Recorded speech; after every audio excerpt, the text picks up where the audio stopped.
লোকসভা নির্বাচনে দিনক্ষণ ঘোষণা হতেই প্রচার শুরু ত্রিপুরার শাসক দল বিজেপি এবং বিরোধী দল কংগ্রেস নেতা কর্মীদের।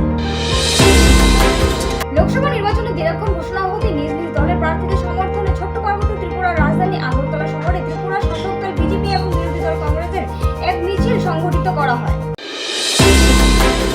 পশ্চিম ত্রিপুরা লোকসভা আসনে ইন্ডিয়া জোটের প্রার্থী হলেন ত্রিপুরা প্রদেশ কংগ্রেস সভাপতি আশিস কুমার সাহা।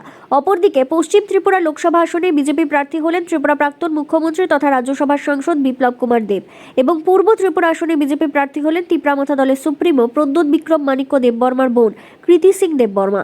আগরতলা কৃষ্ণনগরস্থিত ভারতীয় জনতা পার্টি ত্রিপুরা প্রদেশের মূল কার্যালয়ের সামনে থেকে এই দুই প্রার্থীর সমর্থনে আগরতলা শহরের বিজেপি নেতাকর্মীদের এক সুবিশাল মিছিল বের হয়।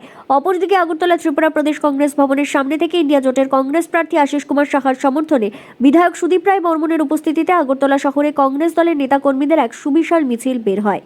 ত্রিপুরা থেকে বিক্রম কর্মকারের রিপোর্ট, এক্সটিভি বাংলা। কিছুক্ষণ আগে নির্বাচন কমিশন ঘোষণা করেছে আমাদের ত্রিপুরা রাজ্যের দুটো লোকসভা কেন্দ্র, একটা হচ্ছে পশ্চিম আসন যেখানে আমাদের ভারতীয় জনতা পার্টির প্রার্থী শ্রদ্ধেয় বিপ্লব কুমার দেবজি লড়াই করছেন, আর পূর্ব ত্রিপুরা আসনে ভারতীয় জনতা পার্টির মনোনীত প্রার্থী কৃতি সিং দেববর্মা মহোদয়া লড়াই করছেন। কিছুক্ষণ আগে ঘোষণা হয়েছে যে পশ্চিম ত্রিপুরা লোকসভা কেন্দ্রের 19 এপ্রিল নির্বাচনের দিনক্ষণ ঘোষণা হয়েছে, গণদেবতারা ভোট দেবেন এবং 26 এপ্রিল পূর্ব আসনে সেই অঞ্চলের গণদেবতারা ভোট দেবেন। আজকের এই নির্বাচন কমিশন দ্বারা আজকের এই যে আগামী লোকসভা কেন্দ্রের মোদিজির হাতকে শক্তিশালী করার জন্য দেশের যশস্বী প্রধানমন্ত্রী নরেন্দ্র মোদিজি দেশকে যেভাবে এগিয়ে নিয়ে চলছেন এবং মোদিজির যে স্বপ্ন যে 2047 ভারত আবার জগৎসভায় শ্রেষ্ঠ আসন লবে, আজকে সেই উপলক্ষে আমরা ভারতীয় জনতা পার্টির সদর শহর জেলার পক্ষ থেকে আজকে আমরা একটা মিছিল সংগঠিত করছি দুই প্রার্থীর সমর্থনে।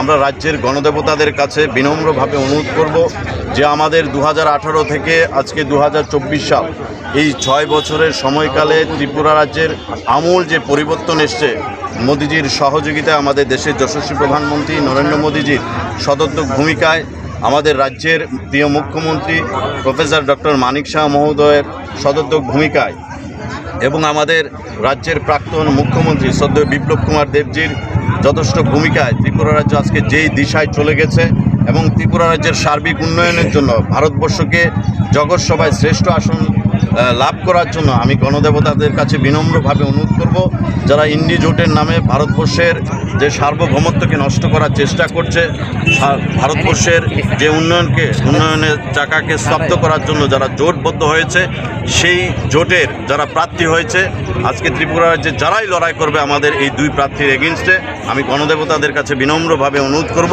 তাদের জামানত জব্দ করে দিয়ে আমাদের এই দুটো লোকসভা কেন্দ্রে মোদিজির হাতকে শক্তিশালী করার জন্য আমরা দুটো পদ্মফুল আমরা ত্রিপুরা রাজ্যের থেকে উপহার দেব। এবং দেখুন, আজকে ইলেকশন কমিশন দ্বারা নির্বাচনের নির্ঘণ্ট জারি করা হয়েছে।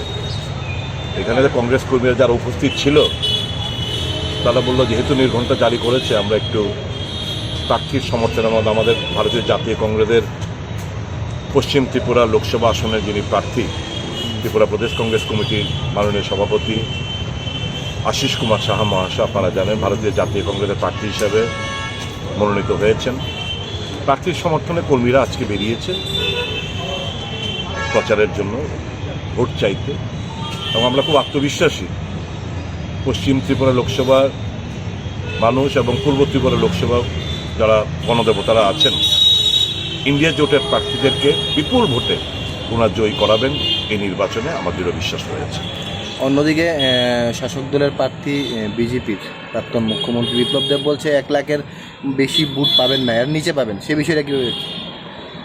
স্বৈরাচারী মানসিকতা, গণতন্ত্র যারা বিশ্বাসী, যারা অর্থ এবং বাহুবলে মাসেল পাওয়ারে বিশ্বাস করে, তাদের থেকে এর বেশি ভালো উক্তি আশা করাটা আমরা আশা করি না। আমরা বিশ্বাস করি জনগণের ক্ষমতার উপর, জনগণের মতদাতারা যারা আছেন তাদের সুচিন্তিত মতামত প্রকাশের উপর আমাদের আস্থা বিশ্বাস। আমরা জনগণের কাছে ভিক্ষে চাইছি। সারা ভারতবর্ষের যে দুর্নীতিগ্রস্ত সরকার প্রতিষ্ঠিত হয়েছে, ইলেকটোরাল বন্ড নিয়ে যে না খাউঙ্গা না কিসি কো খানে দুঙ্গা, যার ডায়লগ আজকে সবচেয়ে বড় ডাকাত, এক্সটরশন অফ মানি দেখা যাচ্ছে উনিই করেছেন। কাজে এই ডাকাতদের বিরুদ্ধে আমাদের শুধু চোর এরা ডাকাত, কারণ ইডি সিবিআই ইনকাম ট্যাক্স লাগিয়ে কর্পোরেট জগৎ থেকে টাকা কিভাবে তুলতে হয় সেগুলো আপনারা দেখেছেন সামাজিক মাধ্যমে, যদিও ইলেকট্রনিক্স এবং খবরের মাধ্যম এগুলো প্রচার করছে না, কারণ তারাও বিশাল অর্থ কাছে নত জানে। তো আমাদের বিশ্বাস রয়েছে আপামর ভারতবর্ষের জনগণের উপর। সঠিক মতদানের মাধ্যমে তারা এবার উচিত শিক্ষা ভারতীয় জনতা পার্টিকে দেবে বলে আমার দৃঢ় বিশ্বাস।